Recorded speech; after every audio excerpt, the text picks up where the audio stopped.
Hello, traders. This is Andy with Trade Ideas. It is what is it, April the 6th, and on a Thursday. And the spies, well, they seem a little tired right now. Just yesterday, we had a doji day. We're still above, quite a bit above all our moving averages, but it just feels like we may want to consolidate or actually pull back to these moving averages.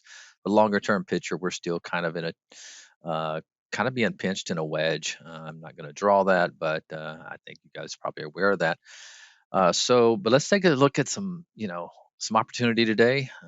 Boy, you're seeing a lot of defensive stocks doing well, if you will. JIS, General Mills.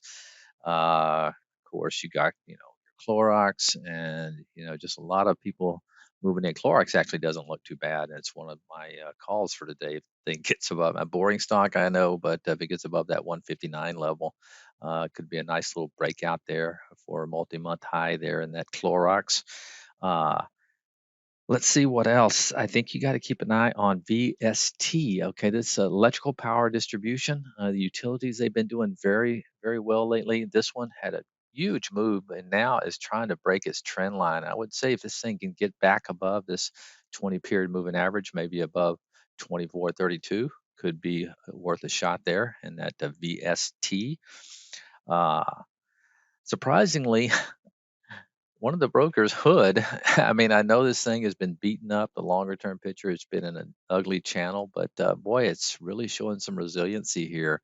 And if it does pop above, let's just call the 10 area, it's going to be all, back above all its moving averages. This is one, if I try, I'm going to just immediately cut if it falls down back in the range.